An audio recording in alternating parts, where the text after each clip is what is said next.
The Rockets did a great job of sending two at Steph anytime he was coming off of picks, right? The other part in it, and this is very key in terms of personnel for the Houston Rockets. Anytime, I mean, any of the four players, 3 out of the 5 at the very least, I wouldn't consider Jalen Green a very good defender, right? But Fred VanVleet, very solid defender. Amen Thompson, very, very good defender. And Dylan Brooks is also a very good defender. They're sending two on him, but at the same time, those 3 guys can hold their own in a one-on-one situation against Steph Curry, especially Amen Thompson and Dylan Brooks. They're going to use their physicality. They're going to use their size advantage to try to force Steph into tough jump shots. And ultimately, I mean, he only took 10 shots, right? This is one of those games, and we've been on Jimmy Butler a lot. And I think deservedly so, right? When Steph has 3, you can't have 13. It just can't happen. 13 points as supposedly the second best player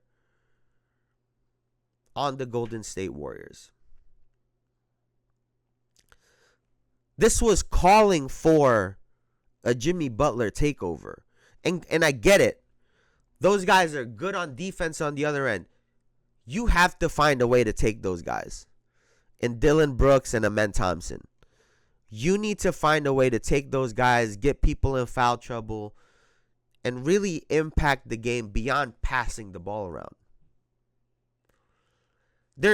He's not even looking at the basket. I want to say 80% of the time, 70% of the time, he's not even looking at the basket. And I want to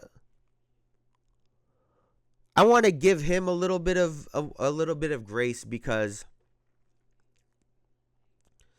to me it comes off watching them that he is not a focal point of their offense at all.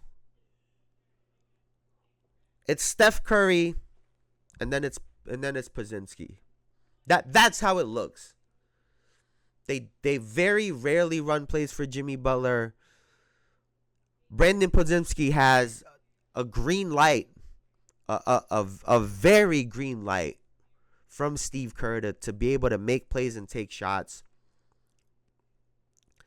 And he's oftentimes in isolation, high pick and rolls that I think Jimmy Butler should be seeing, right? And if that's going to be the case, I don't think they're going to go very far in the playoffs. I don't know if this is some high IQ, we're reserving Jimmy Butler for playoff Jimmy. But if this is how they're going to play, I don't love their chances.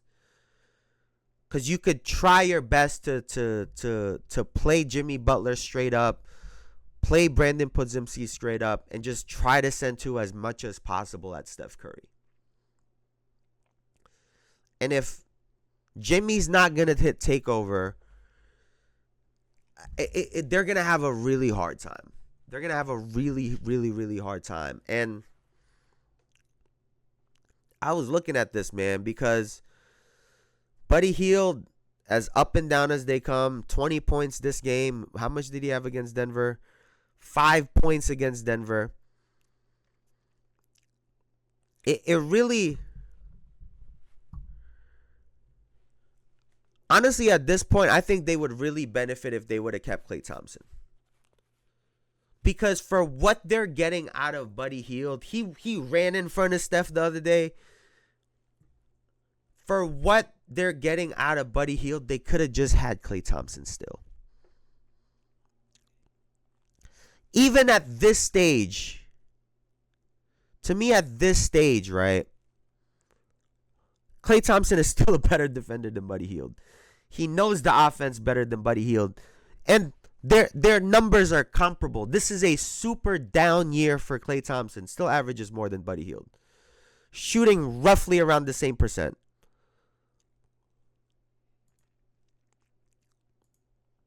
So, to me, that was a fumble. When I look at Podziemski's numbers and Jimmy Butler's numbers, to your point, Bruce, Jimmy's not even looking at the basket, and over the year has still averaged more than Brandon Podziemski.